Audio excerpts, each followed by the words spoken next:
Greetings and welcome to the Department of Tangents podcast, a conversation with singer-songwriter Lucy Isabel with live tracks from her recent Boston show. I'm your host, Nick Zano.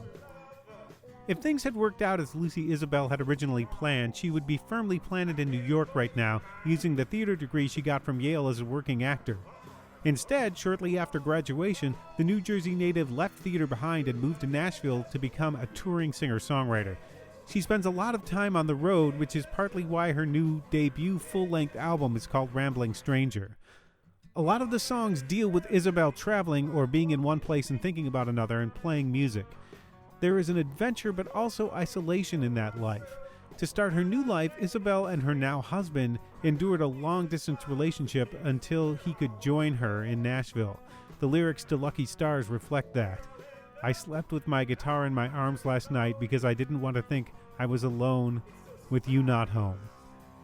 Her theater degree taught her how to tell other people's stories. Now she's telling her own. And Isabel is a fast learner. You can hear the progression in Isabel's songwriting and performing from her 2 EPs along the way in Kane to the new album. The playing is more crisp, the imagery better defined and more evocative.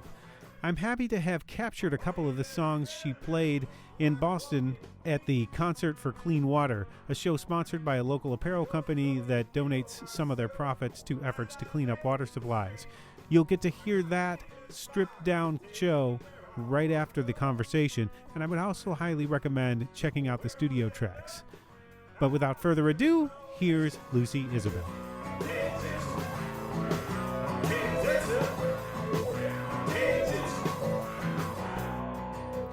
Been on the road since the album came out? Yeah, so I played the album release show on the 13th in Nashville, and then from there I set out for about 2 weeks before I got up to the Northeast for this little stretch. And you're going to be out until when? How long are you going to be? So I'm playing Tuesday in Jersey, and then I'll take a break until the fall. Okay. Yeah. But you're fairly comfortable on the road, right? Oh, yes. Yeah. It's funny, I was just at the shower that I was at, I was sitting with some women that I don't know, and they were talking about all their traveling stories.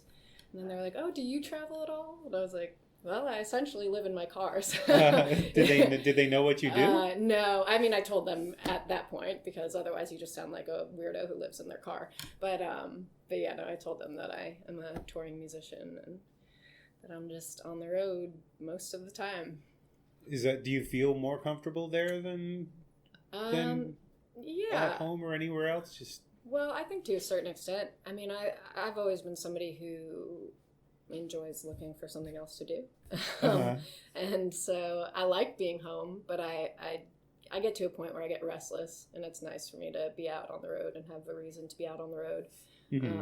And then of course, I reach a point where I'm like, okay, I could stand to sleep in the same bed for more than one night, at which point I go back. I typically do maybe a month or a month and a half on the road, and then I'll go back for a month or two.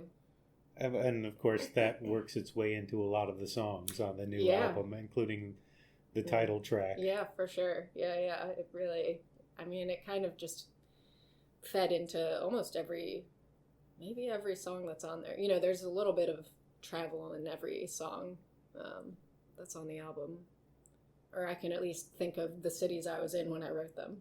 Well, even on some songs, let me see if I can find the titles, like Something New, you're in one place thinking of a different place. So even if it's a song where you're not traveling, you're thinking of somewhere else. Yeah, for sure. Yeah, I wrote Something New.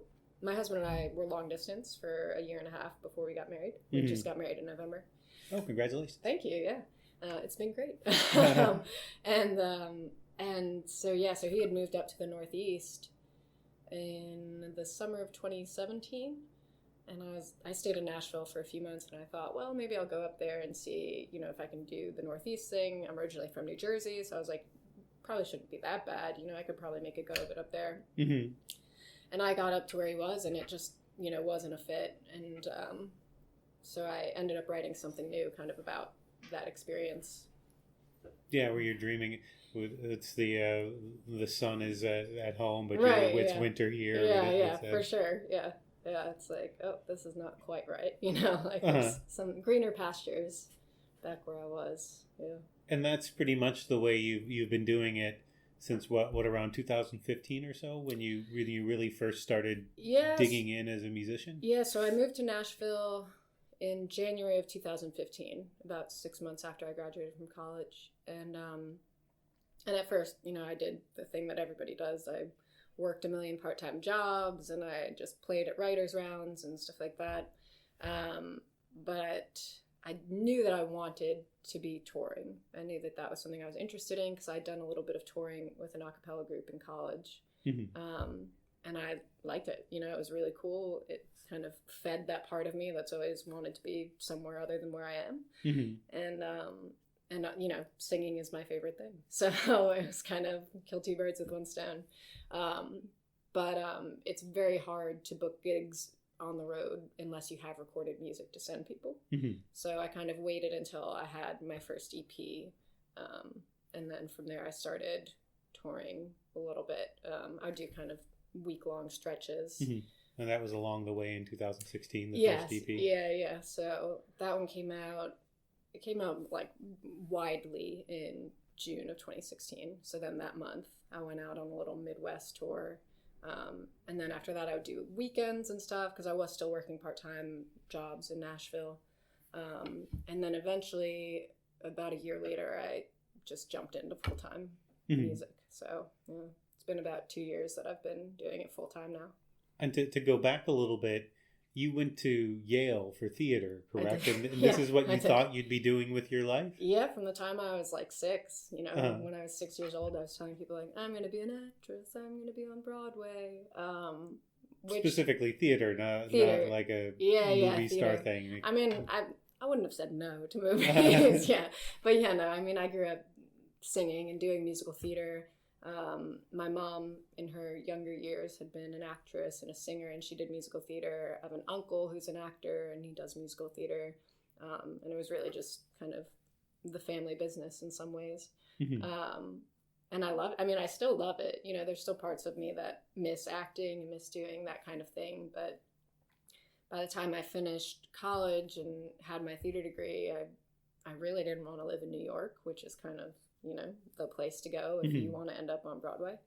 And so I just jumped ship. I'd started writing music a couple of years prior, or really just a year prior. While in college. In college, yeah. I played piano when I was in high school. I learned to play piano. And then in college, I brought a guitar with me, not knowing how to play it. And then my junior year, I didn't have any roommates, and so I didn't have anybody else to distract me from doing my homework, so I started learning how to play the guitar. Was that just more aspirational that you brought the guitar, or did you think, maybe people will come over and they'll play it? Yeah, I knew like a couple chords. I knew like a C and a G, and I was like, I can figure stuff out. Like, I want to learn to play guitar.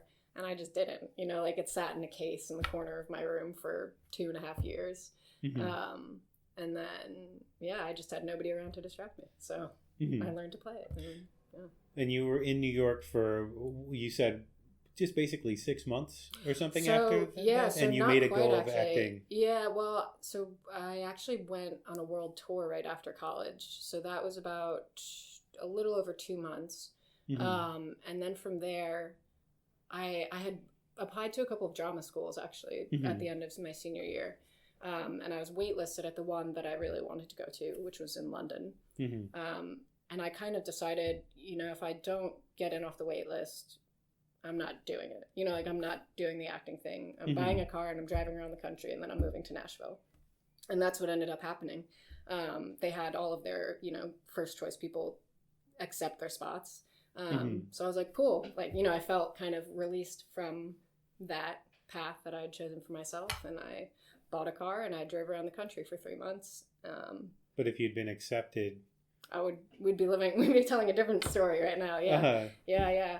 I mean, I liked, it was really, honestly, that I didn't want to live in New York, and nothing against it. I grew up in New Jersey. Like, I go into the city regularly too. My sister lives there. But it just didn't feel like the right fit. And so if I couldn't go to London to do the theater scene, then I wasn't really interested in doing it. But you went on a world tour, right? You said right after college? Sorry, I'm just like unloading all of these. No, it's okay because there's plenty to unpack. Because you had maybe 7 or 8 songs at that point, right? You didn't have a ton of your own repertoire at that point. I had maybe probably like somewhere around 6 songs. So world tour seems a bit weighty a thing to pursue with 6 songs. Yeah, but that was my a cappella group, so that wasn't original music. Okay. Yeah, no, that would have been a bold choice. Right. Everybody listen to me. I don't have anything to say. No. The world tour was with my college a cappella group. Mm-hmm. Yeah. And what group was that? I know they're called Women Rhythm. Okay. So it's an at this point things have changed a little bit, but it's all female, all senior a cappella. Mm-hmm. So it's kind of the counterpart to the Whiff and Poops. Right, because I know a cappella at Yale. Yeah, it's a big thing. Yeah, it's a big competitive thing. Yeah, I didn't do it until my senior year. I only did theater, and there's like something crazy like 17 undergraduate a cappella groups at Yale. Mm-hmm. And for whatever reason, I just didn't jump in, And then when I was a junior, one of my best friends was the musical director of the class of women above me. And she was like, well, you are auditioning. And I was like, oh, am I? And I did. And I mean, it ended up being a great choice. And I think it really kind of cleared the way for me in terms of seeing that music was really what I wanted to pursue first and foremost. Mm-hmm. But you wouldn't have done it otherwise. You had no thought of it wasn't even on my radar really. I mean, I knew about it because I had a couple of friends who were in that particular group, but it just wasn't even. I would never have done it. No. But you said that you've sung all of your life, but you needed permission to do it in front of other people. Is that where that came in? Well, I think it was also just that most of the singing that I had done in my life was like within a production, like within a musical theater production. Mm-hmm. So, you're not you in that situation. I mean, you are, but you're trying to put on a show and put on a character for everybody's enjoyment, as opposed to being in an a cappella group where it's just like, okay, now like Lucy is going to get up there and sing. This is just Lucy. She's not pretending to be anybody. See what happens. Kind of opened my eyes to that version of performance. And also just the camaraderie of having a group of people who love music that much. Mm-hmm. It's a long way from an a cappella group at Yale to Americana music. It also begs the question, are you being you in this music? Oh, for sure. This is the most that I've felt myself, maybe ever, in this music that I've written. I think singing in the a cappella group really, the songs that I was soloing on were like Landslide and stuff like that. It wasn't like I was singing, I don't know, Katy Perry, and I was never a pop star. That's not. And even growing up, the music I was listening to was John Denver and James Taylor and Bruce Springsteen and Patty Griffin and Bonnie Raitt, and all of that was part of my lexicon. It just wasn't part of who I presented to people necessarily. Outside of my friend group, like where we would sing these songs together. Well, Jersey had its own gritty rock and roll scene with. Springsteen being the sort of tent pole, but there was a lot. There were a lot of other bands and things. Were you aware of that sort of thing, or was that earlier than your particular generation? Well, I was always pretty into Southside Johnny, for anybody who isn't familiar with him, who's kind of a contemporary of Bruce. It's funny because I'm from the same part of Jersey as Bruce. I'm from Monmouth County. Mm-hmm. And there's really no escaping it. You're gonna know Jersey music when you grow up there. And you still call him Bruce, even though. Right. Yeah, that's another thing. Yeah, when I got to college and I would refer to him as Bruce, people would be like, "Who are you? Like, what are you doing?" And it's just, that's just what it is. He's just Bruce. So yeah, that's funny. Nobody's pointed that out to me in a while. But yeah, and then. I mean, there were other younger groups that were like very Jersey. I mean, even just like Brian Fallon as a human, it's like the first time I heard his music, I was like, oh, like, why haven't I been listening to this? Like, this is New Jersey. Right. So yeah, I mean, I think it definitely informs it a lot. And Brian also, Fallon and the Gaslight Anthem. Right, Gaslight Anthem. No, that's okay. Yeah. There are probably people at this point who know him from his solo work, because he's what, 3 or 4 albums in now? Yeah, it's got to be something like that at this point. It's been years since his first one. Yeah. But were you looking at any of that going, that's what I want to do, or is that just not even a thought in your head yet? I think I was looking at it as that is something I relate to. And this was really, I really discovered these kinds of things in high school, and it was kind of this moment.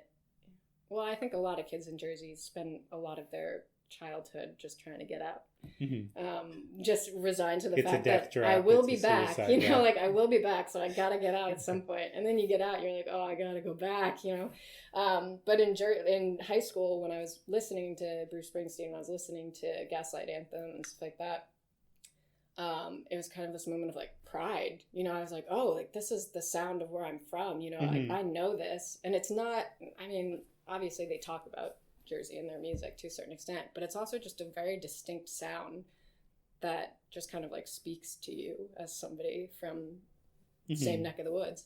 So I think that was the moment where I was like, oh, like they can really, like this can communicate to people, communicated to me, it's like, oh, you can take pride in this part of yourself. I wonder how many people never thought of leaving or looking at their situation from Jersey until they heard Springsteen talk about how I want to get out of Jersey. All his songs are about getting out of Jersey. I mean, yeah. It's funny. I mean, it's a really bizarre place. Like I love it. I love where I grew up. It's still a big part of me, but it is a really strange place. I had a friend in college who, actually, she'll be at this show tonight. But she said to me one time, she was like, I really like where I'm from. I think it's a really cool place, and I had a great time growing up there. But I feel like New Jersey is a part of you in a way that Massachusetts is not a part of me. And she was like, I feel like it is a part of your identity in a way that my hometown is not. I was like, yeah, that's fair. That's for sure. Yeah. But then there's that, in a lot of that music, there's the Wanderlust, which is what you have. Right. Yeah. It's in, as we mentioned before, a lot of the songs. Yeah, for sure. On this album. So does your Jersey pride make you full of wanderlust? Is that? I mean, kind of. Yeah, that's the thing. It's like one of the things that's the best part about Jersey is being away from there and and appreciating what you've left. It's like, oh man, like I could be at the beach right now, and instead I'm in, like Tulsa. Tulsa was great, actually. I liked Tulsa, but it's that kind of like, oh, but my hometown thing. It's like it's a cool place to be, and it's even cooler when you're not there. Was it a culture shock moving to Nashville? Yes and no. There's been a lot of northern arrival in Nashville in the last few years. I've been there about 4.5 years now. So, I mean, the guys, before I got married, the guys that I was living with, one of them was from Philly and the other one was from Arizona. But, like it is it's an open door city. People are constantly coming in and out. Right now, mostly in. So it wasn't too much of a culture shock when I first got there. My husband grew up in a suburb of Nashville, though. So when I started dating him, was getting to know his family and stuff, I was like, oh, here are people that are actually from here. And that was kind of like, all right, readjust. I'm not just surrounded by people that I basically know from home anymore. And it's great. It is different. I curse a lot less in Nashville than I do in Jersey. But yeah, no, it's a pretty easy adjustment. People take you to task for using profanity. I always take, I don't know if you're a comedy fan, but Billy Connolly. Oh, okay. Yeah. He had his whole take on it was it's profanity. It's not swearing or cursing. I'm not taking out a curse on someone. It's not an oath. Right. It's dirty words. It's profanity. It's not cursing. That takes something out of the stigma of it. For sure. Yeah, and I mean that's really the way that it. I think kind of in general in the Northeast is we use those words just kind of offhand and there's no real meaning behind it a lot of the time. It's just kind of that's how we say it. It's a conjunction. The same thing as oh yeah whatever But I would get to, I started a part-time job in Nashville where I was working with mostly Southern people that had moved to the city. And I was speaking normally. And people were like, oh, I'm so sorry. Like, what did I do? Like, did I offend you? Like, why are you cursing at me? And I was like, what? It was like totally over my head. But yeah, that was an adjustment that I had to make, although it was kind of subconscious. So where does the Americana come in your songwriting? Where does that? Well, let's go back even a little further. What was the first song you wrote, and how did you approach that? It was so bad. It was such a bad song. Uh-huh. It was. I honestly don't remember a lot about it. I had one friend in college who loved it, and she wanted me to play it all the time. We're talking like 6 years ago or something, right? 6 or 7 years easily, ago? Yeah, probably closer to 7 years ago. So maybe. Not terribly long in terms of a career songwriter. No, yeah, that's true, yeah. Well, I figured out really quick that I didn't like playing bad songs for people, so I got to work on that. But yeah, it was just kind of like a story song. It was like a, Jack and Diane situation. And which would have been a great name for the band, ultimately the Jack and Diane situation. Yeah. Wow, missed opportunity. Yeah. But yeah, it was just, I guess, I think coming from a musical theater background, I was interested in storytelling. Mm-hmm. That was the kind of music that I was used to and that I enjoyed, like basically music that had a point, in my opinion. And so when I started writing, that was just kind of the way that it happened. It just kind of started at like, oh, this is a story I could tell. How do I get from point A to point B? Mm-hmm. Mm-hmm. And the best sound to convey that was an Americana kind of sound? Or was that just music you'd been listening to? Well, I don't think I really I think it was just kind of innate for me. When I moved down to Nashville and was playing rounds with complete strangers in like hotel bars and stuff like that, they were all kind of doing the bro country thing. And I never, like, that was just not how I wrote instinctively. I was not singing about like beers and pickup trucks. And I always knew that my music was kind of a different vein. And for a while, I just kind of would tell people, oh, I'm a folk singer. Because that was the only kind of approximation that I could find for it. I knew that I told stories. And the closest thing that I could think of to that was, Jen Baez and Bob Dylan and that kind of thing. I was like, well, I'm kind of a modern folk singer. I did start going to Americana Fest in Nashville pretty soon after I moved there. I think my mom had heard about it and she was like, oh, like I got you a wristband, like go check it out, see what it's like. And I think that was a big moment for me in terms of realizing like, oh, this is my genre, like this is when I'm not just playing with my guitar, like this is the genre when I fit into. I mean, technically my music is Americana regardless of whether or not I have a band, but obviously it has a different vibe if it's just me and a guitar. So I think that kind of opened my eyes to, oh, this is my pocket, this, and it also made me realize that a lot of the music that I had grown up listening to and been drawn to was Americana music, so. Well, I wonder sometimes, as I hear specific things in different songs, and oftentimes when I interview a songwriter, I'll say, oh, this seems like it was obviously influenced by this, and sometimes they'll never have heard of the thing that I thought was obviously influencing their work. Right. But are there any particular cornerstones for you as far as people you think helped you figure out what you liked, what you wanted to aim for? Yeah, I mean, I'm a big Brandi Carlile fan. I think she and the Hanseroth twins do a great job telling stories. Obviously, Bruce Springsteen had a big impact on just my life in general. I think to a certain extent they were influencing it. But I think it was, when I sit down to write, I don't really think like, oh, this is what I want. Most of the time the way that I write is I'll just have a phrase come into my head, with the melody attached, and I just kind of go from there and see where it takes me. And then it's just about figuring out, what instrumentation works for this. Because you say Brandi Carlile, and I think a step back, a step or two back from her, and I heard Emmylou Harris on some of this stuff.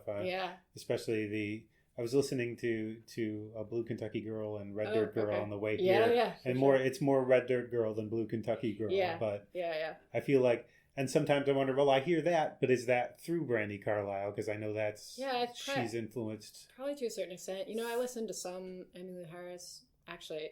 Well, I have I have many guitars. I have more guitars than I need. As we all do. Right, yes. And I have kind of categorized them by guitarists that I respect. So, I have one that I refer to as Nils Lofgren, and I have one that I refer to as Pete Seeger, and I have one that I refer to as James Taylor, and actually the guitar that I mostly play I refer to as Emmylou. Mm-hmm. So, yeah, there's definitely an influence from her. I wouldn't, I'm not a super fan in the way that I have all the albums and I know every song and I listen obsessively. I would say I'm definitely closer to that when it comes to Brandi Carlile. But yeah, no, she's definitely been an influence on me and the kind of music that I play. And the first couple of songs, especially How It Goes, I hear a lot of the last couple Jason Isbell albums on that as well. Cool. Do you hear that? Yeah, I think that's fair. I listened to, it's actually funny because I was listening to, Last of My Kind pretty often when I wrote something new. And I'm not ever trying to steal something from anybody, obviously. But, he has just kind of that breakdown where he just plays a solo for a while at the end of Last of My Kind. And I was like, I need more space and something new. I should just play. I should play a solo in the middle.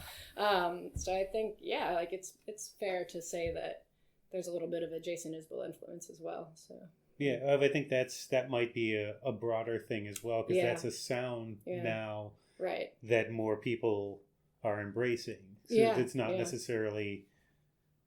I feel like it's, between him and the Drive-By Truckers, and there's a certain sound that's gotten a little bit...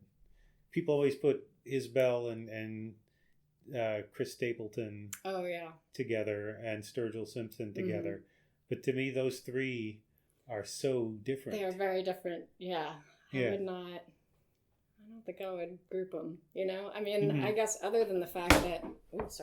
other than the fact that they are Southern and they sing Americana music. I don't know, but Americana's so broad anyway. There's so many different ways to come at it. Well, I grew up in upstate New York as a big... Kenny Rogers was my first... my first musical love was the Muppets, and then after that, Kenny Rogers. And then that led to Willie Nelson and Johnny Cash, and so I think that. And I grew up on a farm. I don't know if that had anything to necessarily do with it. I grew up on a horse farm in upstate New York. I feel like it's more like a lot of things, even politics now, are more rural versus urban than north versus south. Oh yeah, I think that's fair. Yeah, that you'd find a lot of country fans in the rural north, I would think. Yeah. I feel like it transcends, and I think I guess I kind of think of it as when you're listening to music, I think the things that really speak to people are what appears to be the soundtrack to their life, which is probably why, music out of Jersey feels so relatable to me, because I could, sit at the ocean and be like, yes, this is the story, this is the music to this part of the movie. So yeah, I think it makes complete sense that anywhere there is rural community, there are rural communities, country music kind of finds its way in. Yeah, people I think are looking for a certain authenticity, but on the other hand, that's almost never presented without some sort of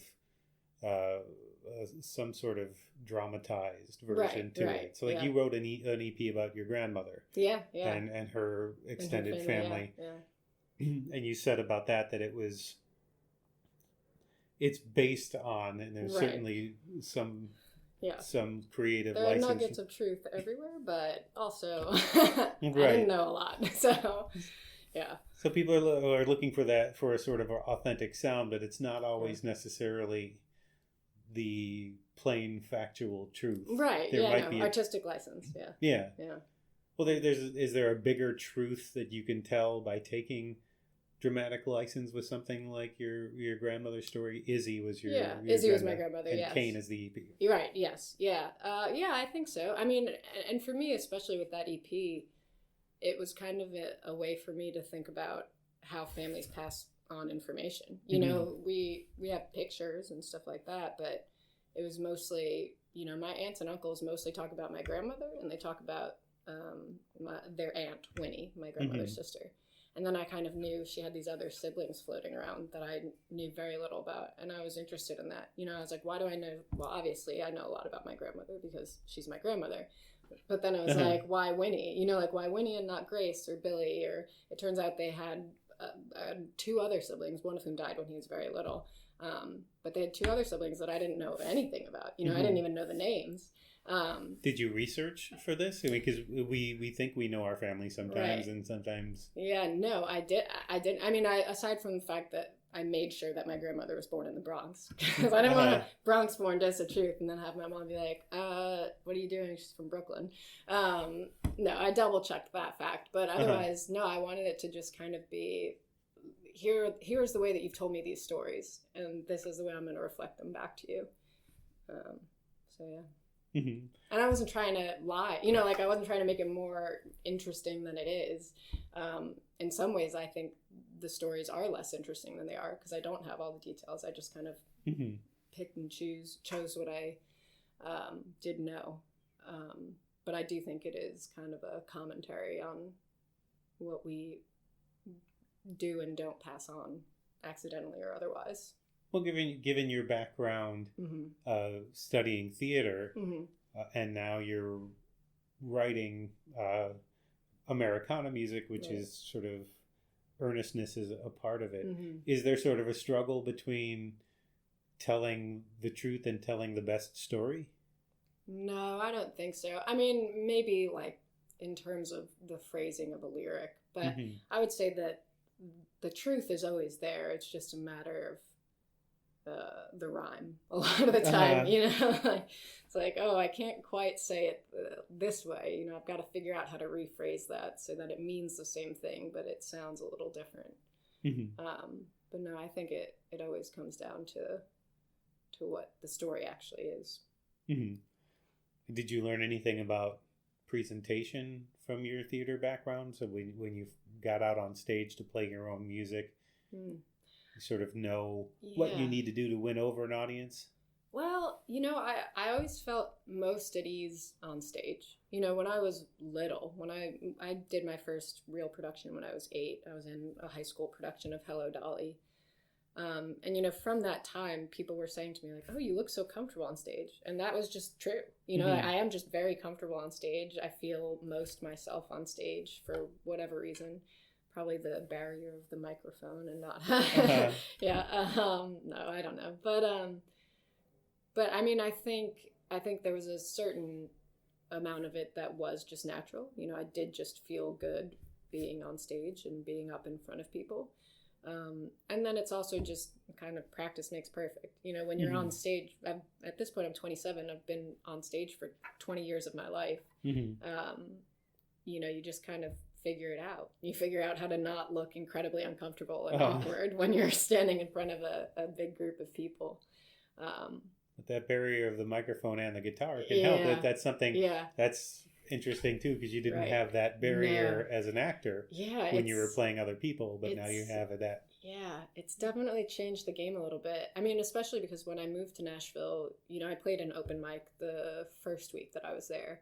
And it was the first time that I had ever gotten up on stage and played something that I had written. You know, I would make my friends listen to me in my dorm room when I wrote a song, but that's a very different vibe than going up in front of a giant group of people that want to perform an open mic so they can get discovered. And it was terrifying. You know, I was like, oh, this is not the on stage that I know. You know, like this is not what I am used to.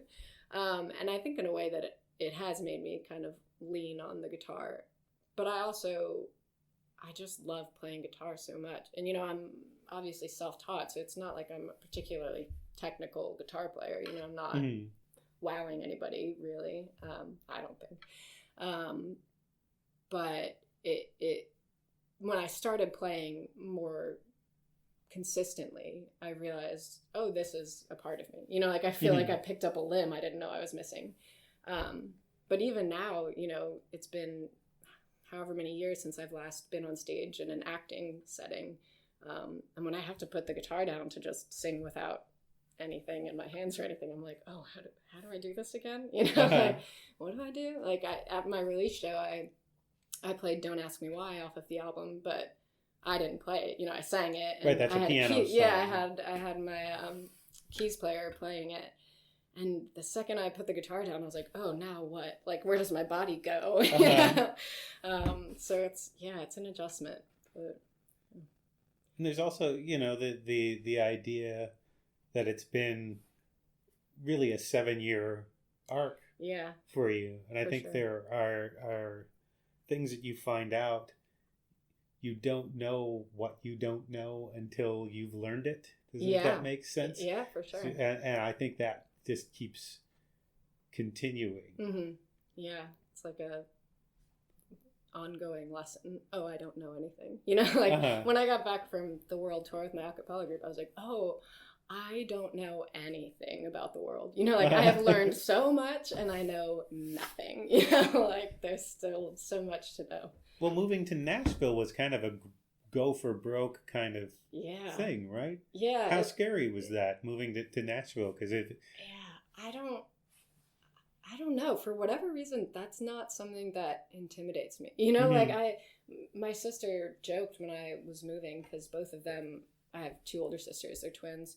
Both of them kind of took their time after they graduated, like wanted to figure out what they wanted to do, like move home for a little bit. And I like have basically never lived in my parents' current house. I moved into it when I was a senior in college. And I graduated. 2 days later, I was on a plane to San Francisco to then go around the world for 2.5 months. And then I got back from that and I bought a car and I drove around the country for 3 months. And then I moved to Nashville.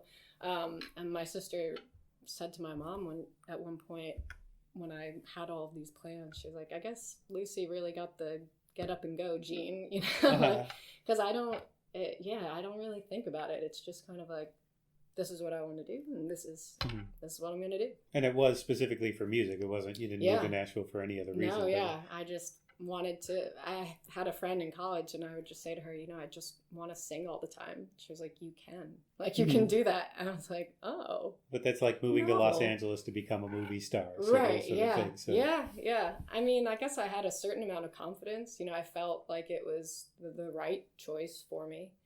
But I kind of just don't look back. You know?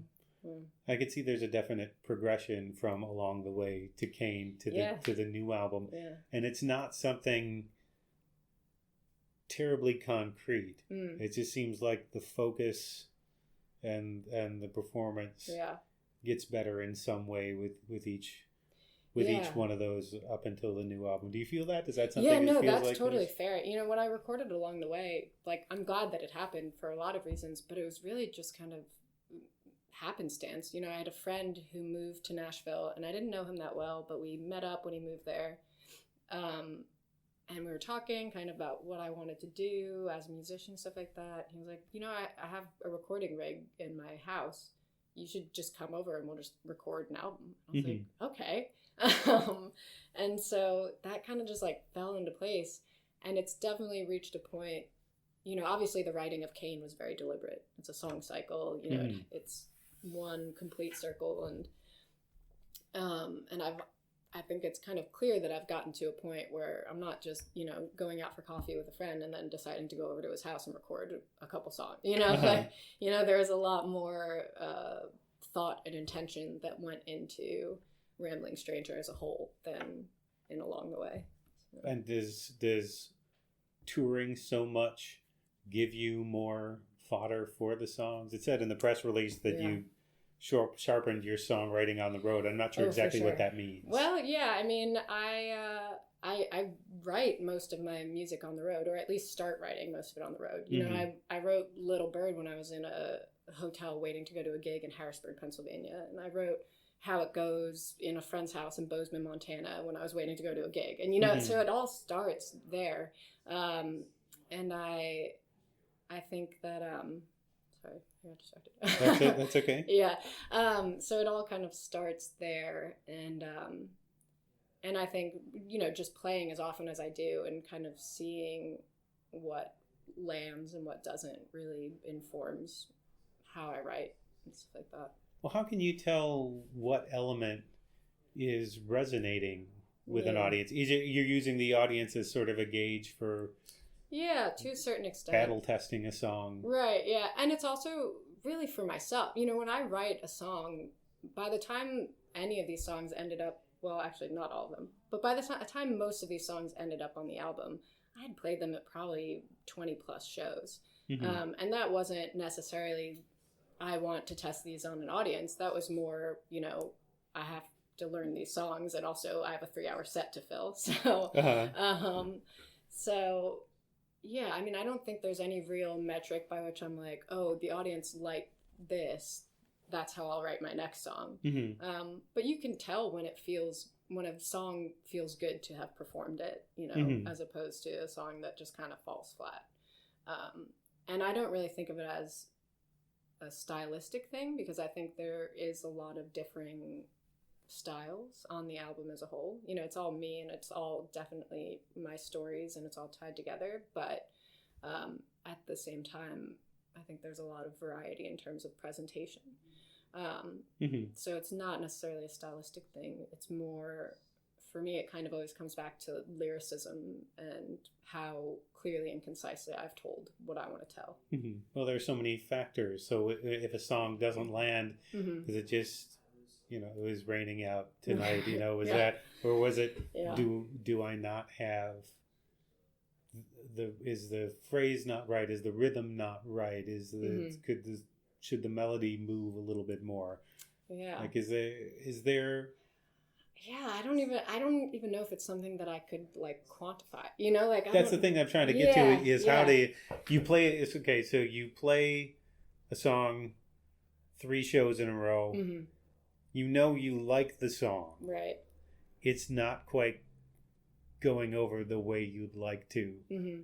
So you sit down with the song again, and what do you do? Yeah. Honestly, I very rarely edit my own music. So mm-hmm. once I've written it, I kind of feel like that's done. And mm-hmm. I mean, every now and then I'll change a word or two. I'll be like, why did I write that? You know, but I think it's more of a delivery thing for me. And I guess that does go back to my background in acting. But it also kind of, actually it pretty intensely goes back to my background in acting and musical theater. You know, I took a couple of classes in college that were musical theater performance. And a lot of it is just like, okay, read through the lyrics of this and decide what you're trying to say to the person that you're singing it to. Mm-hmm.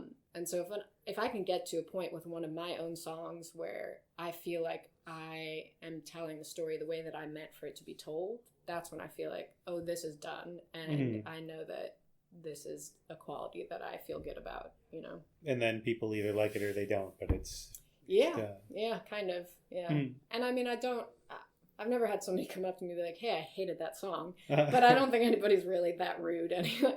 Not even in Jersey? No, not even in Jersey, yeah. But yeah, I mean, I think, I don't know. It's kind of, and it's also just kind of a learning experience at all points, you know. Mm-hmm. Every audience is different, and people are going to resonate more with certain songs. You know, I've often been surprised by this, like, people will have one song that they'll keep coming up to me and saying like, oh, this song, and it's a song that to me is just kind of like, you know, throwaway, like, kind of, like, oh, that's something, you know, like, I enjoyed writing it and like it served a purpose for me, but it's definitely not one of the ones that I'm like, oh, like that song, you know. Well, sometimes I think the song, even you don't know mm-hmm. what you meant until years later, and you have a song like that where you're like, oh, well, I was talking about something I didn't know I was talking about on that song. Well, yeah, kind of. I mean, it happened more often when I first started writing music, I mm-hmm. think, because I was still really finding my voice. And especially with like the song Along the Way, I knew vaguely what it was about. You know, I knew I had written it. You know, I knew why I had written it and stuff like that. And I was just kind of running through it one day, and I just kind of stopped dead in my tracks, and I was like, oh, this song is about this, you know. Like, it's like, wow, and it really caught me off guard.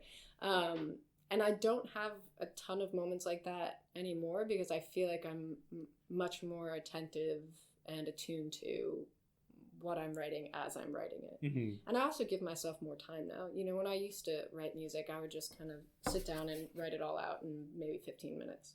And I think I hold myself to a higher standard now, where just because it's something that I can, you know, toss out and there it is and it's done, it's not done, you know? So I don't do that so much anymore. You know, I might start with what came initially instinctively, and then I'll just kind of walk away from it for a day or two and give myself time to become a blank slate and see what happens. Is there always something very specific that you're writing about when you sit down to write a song, or do you catch a phrase and sort of it's kind of a catching a phrase kind of thing, you know? And I mean, I do spend a lot of time driving, you know, on my touring and stuff like that.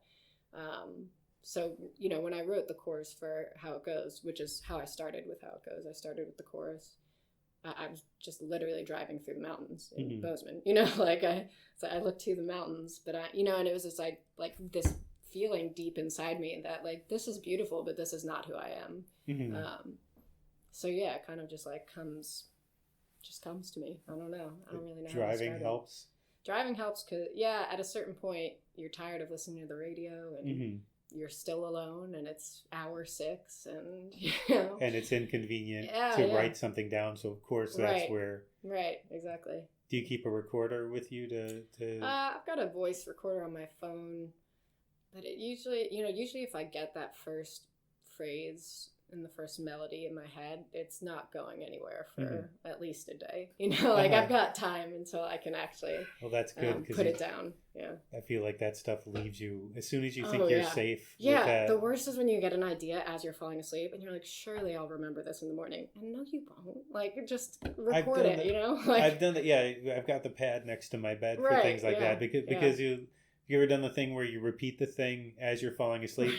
Like if I say this 70 times, I just keep tomorrow, doing it. Yeah, it's this weird mix of intensely lazy and desire for inspiration and production. Yeah, and I often wonder, like, was that actually as good as I thought it was as I was falling? You know, like probably not. I was asleep essentially. You know, like was that worth it? Well, you get that line, and in your in your head, you're already accepting the Grammy, like, or whatever it is, or you're singing it in front of whatever you're like, oh, this is how this one will go. The Star is Born moment where you're singing for a stadium full of people, and then in the morning, you're sure you've missed that. Right, yeah. No, it's funny because I've like I dream a lot, and I pretty much always remember my dreams. But anything that I am thinking about as I'm falling asleep, nope, gone. Just completely. You have to write it down. You gotta write it down, yeah. While I'm driving, I will sometimes get...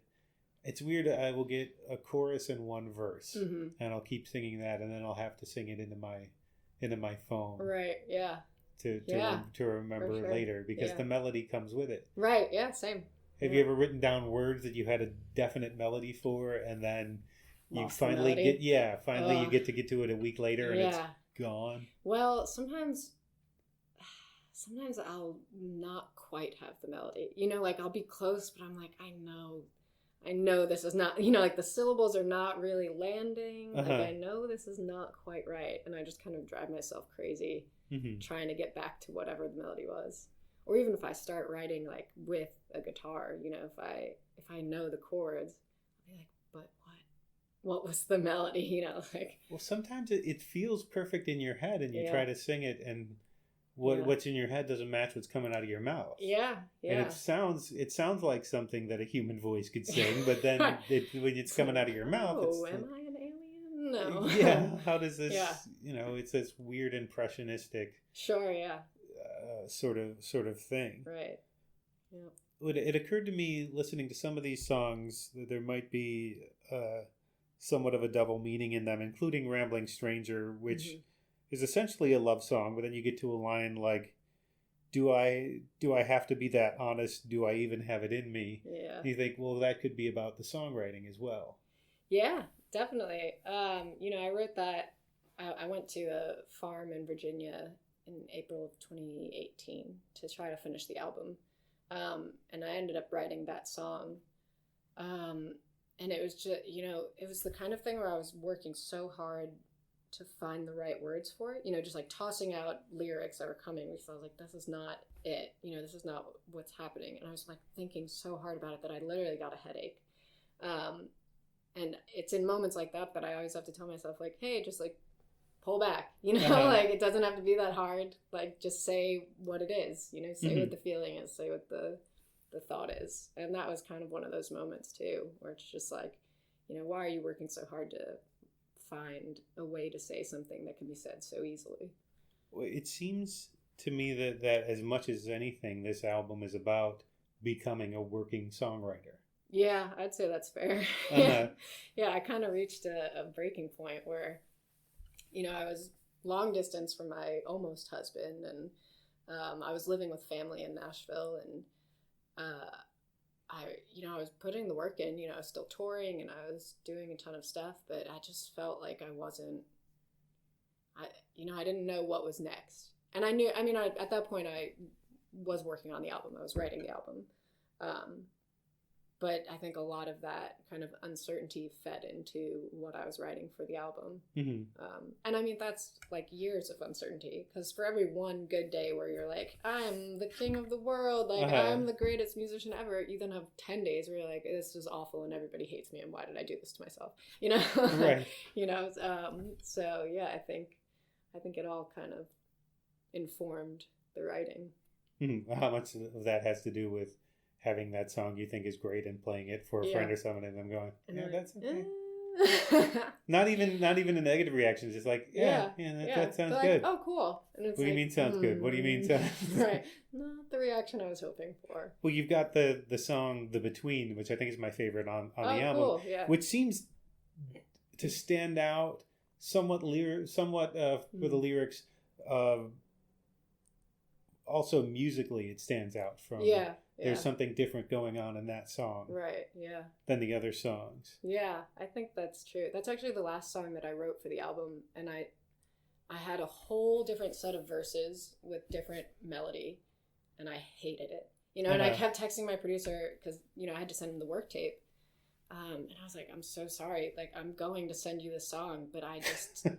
I don't know what's happening. I had all of the verses, I had the I had all of the choruses, I had the bridge and everything, and I had what I thought was the verse, and it just wasn't right. I was like, I cannot put this on the album.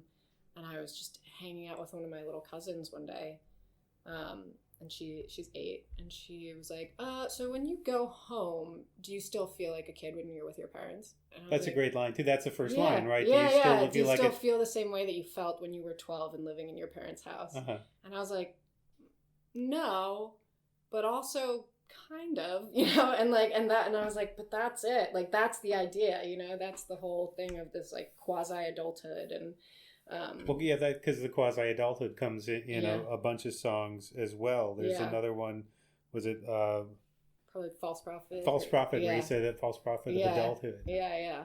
Well, isn't that sort of how that feels to be pursuing a creative endeavor, whether it's theater or music? Like, am I really being an adult? Right. Yeah, you're super dependent on other people, like on people who have more stable lives, really. Like I played a house show in Boston actually 2 years ago, and I stayed with a friend. It was at their house, and I stayed with the friend, and I like slept in their guest room and stuff like that. And I woke up in the morning and I was like, how long am I going to be okay with like crashing on friends' couches and stuff? Like how long is that going to still be cool to me? Like how long am I going to feel okay doing that? And on the one hand, it's great because you get to see, kind of your community of friends and family really come through and say like, I want you to be doing this. Like I want to help facilitate a way for that to happen.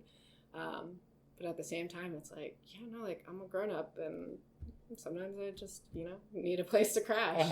Like, and you have that aunt or something who goes, right. Oh, are you still doing that? Right. Oh. Yeah. Well, luckily my family is all crazy and super creative and super supportive. But yeah, no, it's definitely, you meet people who are like, oh, you make a living doing this? And I'm like, yeah, I'm not like on a doctor's salary, but I can feed myself, like. Right.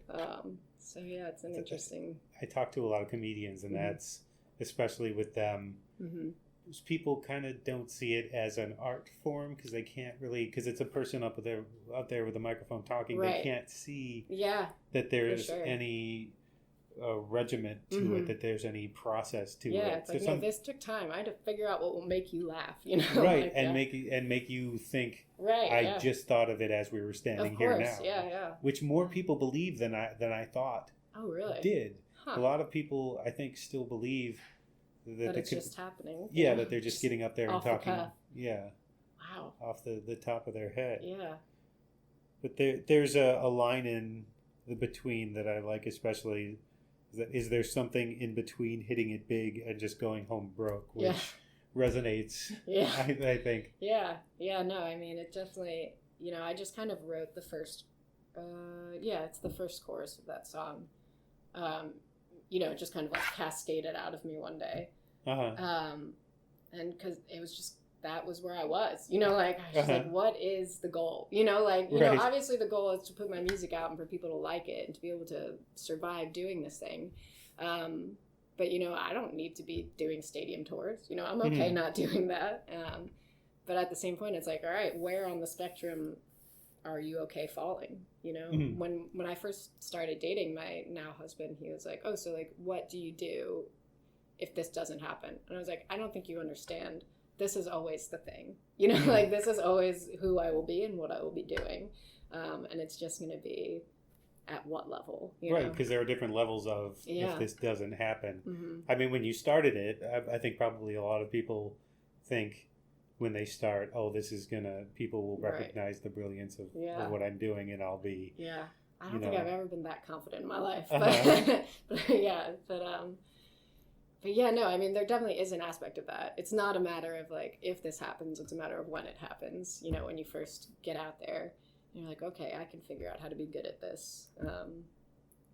But yeah, no, you reach a point, especially, you know, in your late 20s where you're like, all right, what is the acceptable level? You know, what can I tolerate?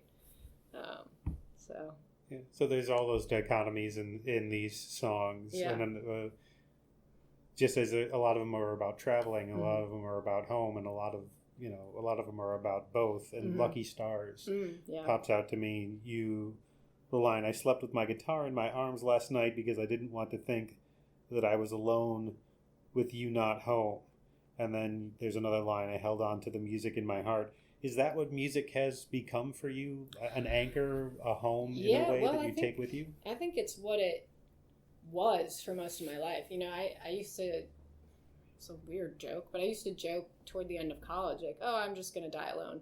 And I think there was a part of me that genuinely believed, you know, like, I don't think I'm capable of loving any person more than I love music. And spoiler alert, not true. I love my husband very much. But that, you know, that was music has been so important to me and such a part of my just development as a human being that I had a very hard time seeing how I could ever prioritize somebody over my love for music. Even before you decided that's what you were going to do? Yeah, I mean, even when I was still doing theater and stuff, you know, I enjoyed straight theater. I didn't do it until college. All of the theater that I had done prior to college was musical theater. But for me, it always came back to singing. You know, I first started singing really in church when I was little. And when I was like 8 or 9 years old, they had me cantering the children's mass with my mom. I'm Catholic. So they had me cantering the children's mass with my mom. And it just felt right. You know, I just knew that music was where I was meant to be. So yeah, I mean, I always found solace in it and joy and hope and pride. And it was hard for me to imagine feeling such a complete array of emotions for just one other person instead of, you know, the variety that music provides. So here's a pretentious way to put this. Do you feel like you're finally in the place that you always were becoming a musician? I don't, well, can you say more? Well, this is obviously where you've always felt like you belonged, even if you were on another track. Right. Subconsciously, this is where you always thought that you belong. Right. And now you're there. Yeah. After all these sort of detours. After all these detours. Yeah, I mean, I think it's definitely, and I mean, a lot of it has been just kind of growing up. You know, I thought if you'd asked me when I was 20 years old, like, oh, are you mature? Like, are you an adult? I'd have been like, I'm the most mature person I know. And it's like, no, I was an idiot. I was a child. You know, like I didn't know anything. You know, and I think a lot of it has kind of just been growing up. You know, I think as you grow up and you learn the things that really matter to you, and also learn that you have the ability to choose those things. You know, it was very hard for me to accept, like, oh, this thing makes you happy, you can do it. You know, like it took me a couple of years to really get there. Because what makes you happy doesn't always feel like the responsible thing to do. Yeah, and I think also it was just kind of, I don't know, I guess I had this image of myself, you know, like, oh, this is what I always told people I will be. You know, I always said I want to act and I want to be in plays and stuff like that. And I was like, well, that's who I've always told everyone I am. How can I just be like, JK, I actually do this other thing? Right. And I mean, the answer is very easily, because honestly, they're very similar. You know, like, it's not like I was saying like, oh, like I always was going to be a lawyer and I just want to go make pottery. You know, like it's not like that. It wasn't that big a deal. But somewhere there's that person that has exactly that. Yeah, sorry. Do what you love. No. But no, I mean, I think it's just kind of like reaching a point where you're like, I am old enough to be able to make this choice for myself, you know.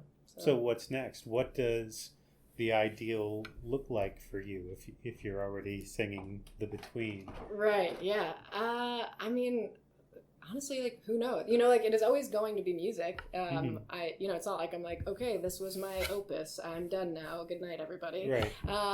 You know, and I just kind of roll with the punches. You know, I'll see what comes up next. You know, I'm at this whole other phase in my life where I just like promise myself to another human for the rest of my life, and you know, and obviously that's like a whole transition, and I think that it's definitely, you know, it's just a new phase, and I think my next album will reflect that. And in the meantime, you know, I'm just gonna keep singing for whoever will listen, because that's what I love.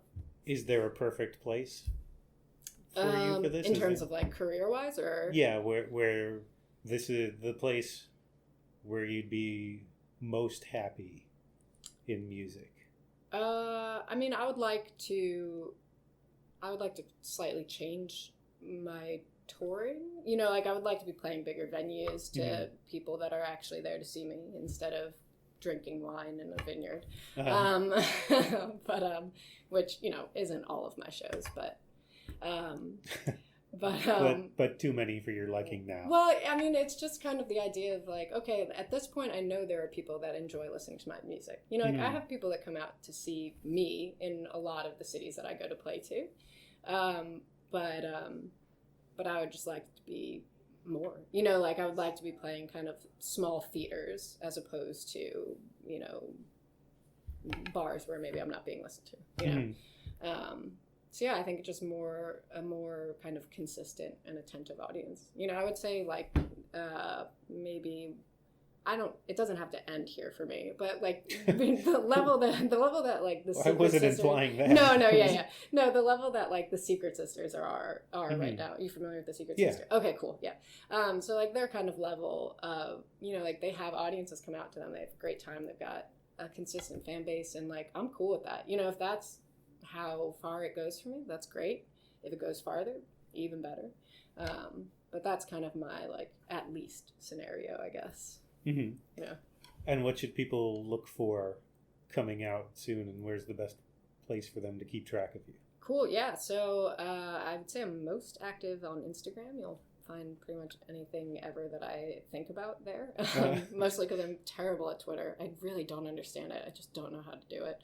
But yeah, no, Instagram, just Lucy Isabel _music. And I've got some stuff coming down the pipe in the fall that you guys should keep your ears and eyes out for. In terms of dates? Or in terms of dates, yeah. And yeah, so that's not quite ready to be announced, but that'll be coming out. And yeah, I mean, there's always going to be more music. If you haven't listened to Rambling Stranger yet, please do. Because it means a lot to me, and I hope it'll mean something to you. And there are a couple of videos out. Yeah, I've got a couple of videos out from it. I actually have one where I forced my husband to sing in it with me. He is not a musician, but he did a good job. Wait, which one is that? That's Lucky Stars. I haven't seen that one yet. Okay, yeah. It's we were just in Australia for the last several months. And so it's in a like random kitchen in Cairns in Queensland, Australia. And I was like, hey, like I was asked to do this video, but I need to have somebody singing it with me, and you're the only person I know here. Will you do it? And he was like, yeah, okay.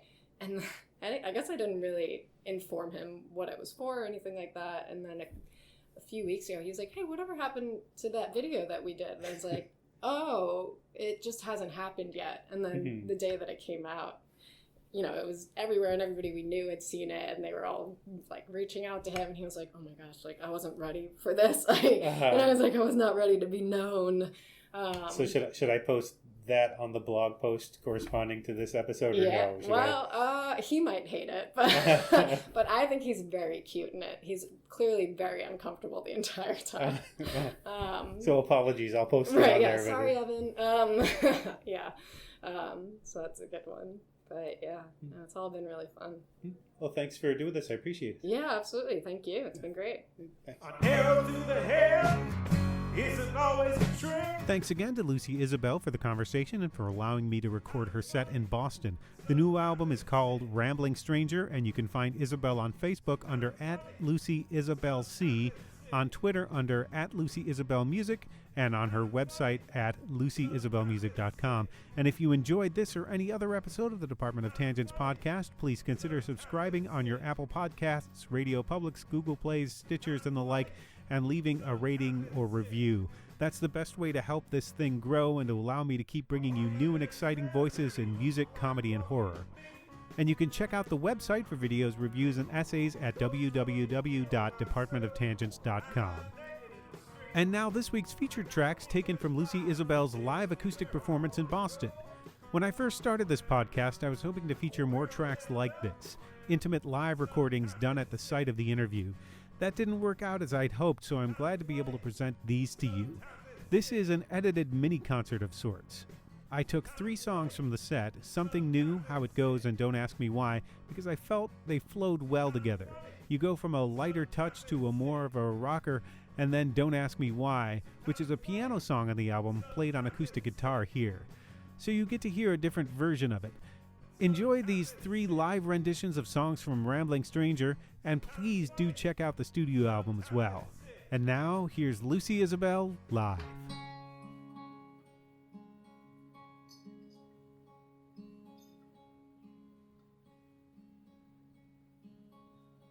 There's an old grey house with a bright blue door, number 333 carved on the first floor, just added to the list, places I never needed before. And the sidewalk cracks, but it's nobody's fault, just the growing pains with a wound with salt, and take one on the chin, do your best to keep from the fall.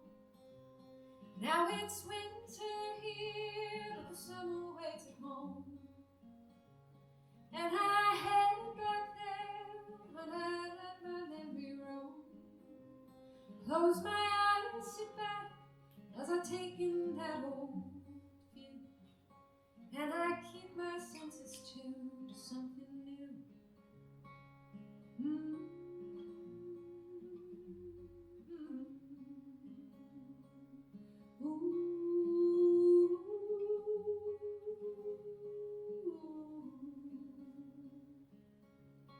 Faded photographs in a half-empty book. It's the perfect scene. Take a second look and hang on for the ride, 'cause they got you bait on the hook. It's a little room with plenty of space. You can see the lines on a weary face and call it for the day. Live to find a little more grace. Now it's winter here, but the summer waits at home. And I head back there when I let my memory roam. Close my eyes, sit back as I take in that old view, and I keep my senses tuned to something new.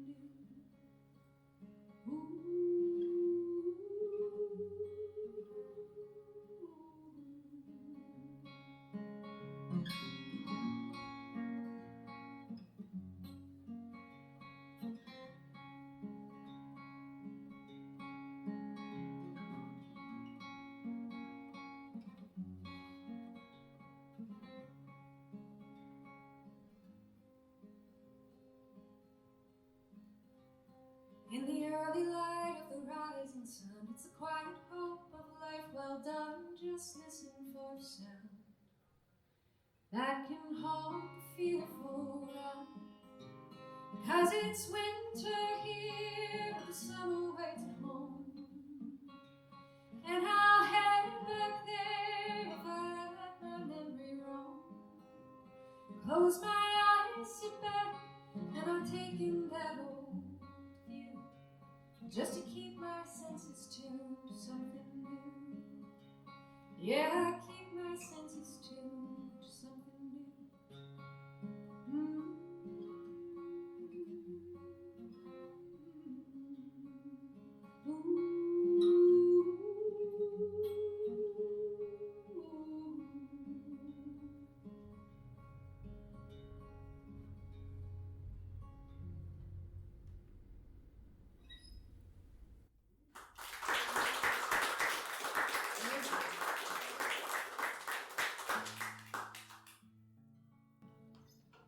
This is a song called How It Goes.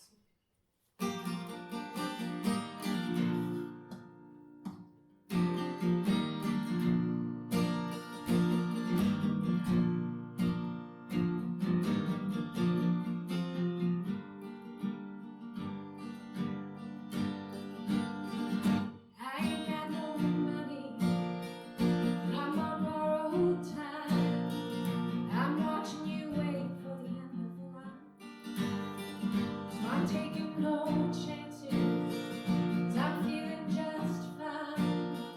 I push through the noise at the back of my mind. I won't sit and wait for the stars to align. 'Cause I look to the mountains that I have seen.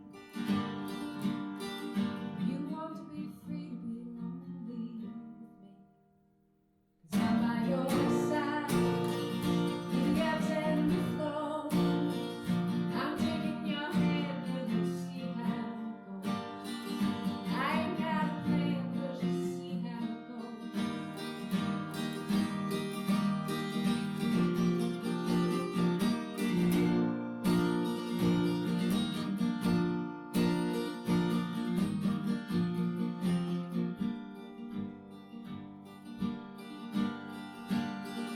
Your breath on my shoulder, voice in my head.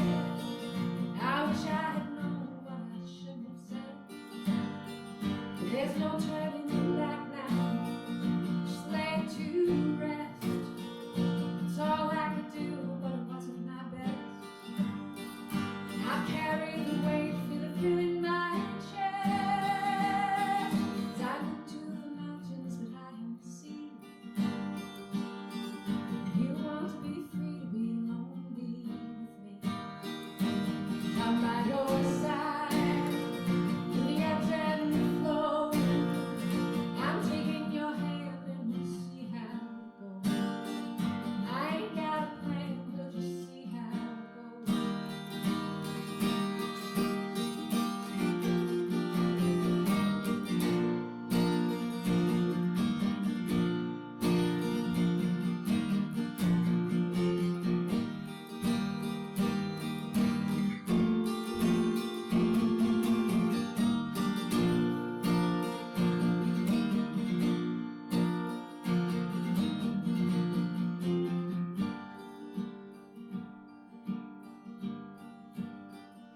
I wish for you patience, and I wish for you peace.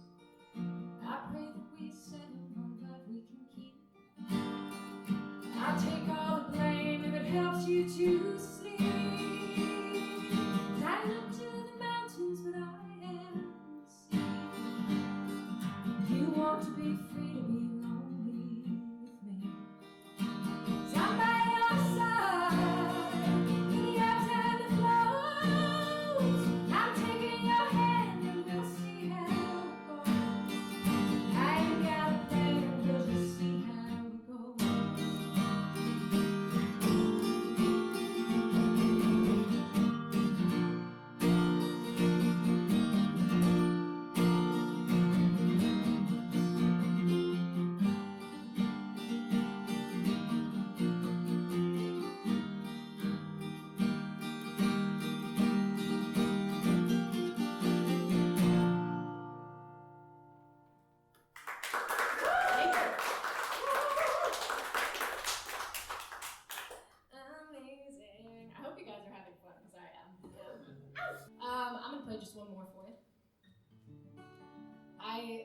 this song on piano. I don't usually do that. And as a result, it's accompanied by a piano on the album. But I'm going to try playing it on my guitar for you tonight, because theoretically I should know how to, because I wrote it. And it's a song about my hometown. I started to write it when I was on a trip home in New Jersey, and I was driving around with my mom. And I started thinking about how everything was different, but nothing had changed. You know, you go back to the place where you grew up, and you know the faces are different, and maybe the shops have changed, and yet everything else feels eerily similar. This is a song called "Don't Ask Me Why."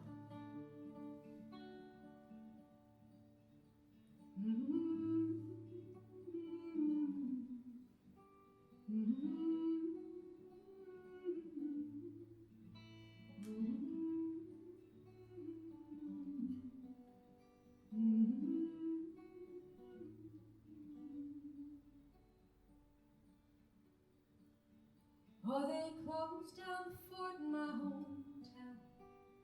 Yeah, they packed it up and picked it up and moved it further south. Don't ask me why, I sure don't know. Now the winter seems to get a little cold though.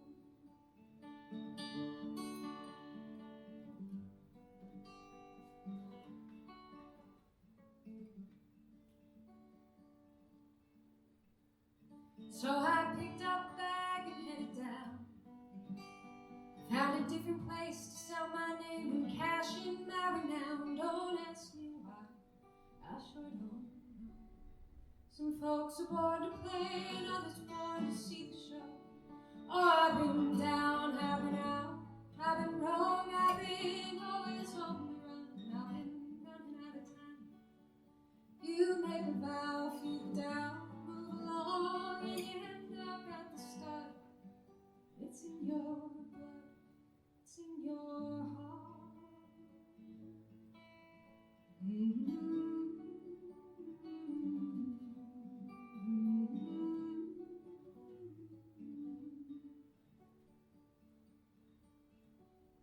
You can spend all your money on a dream.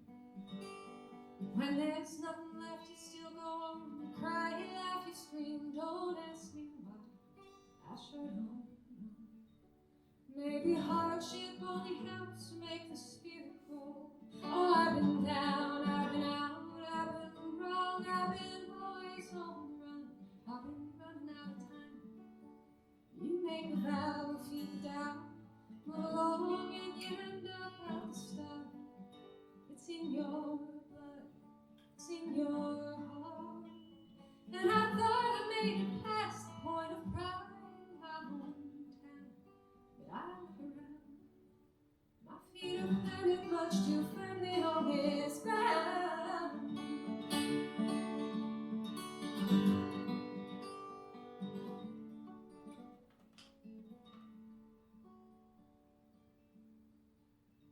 Oh, they don't seem to know just what they did.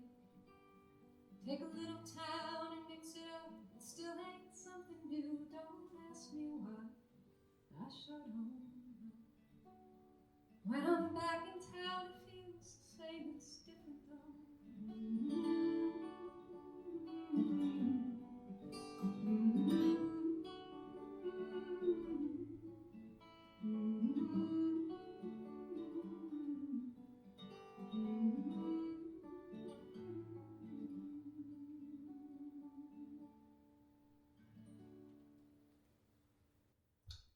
Thank you guys.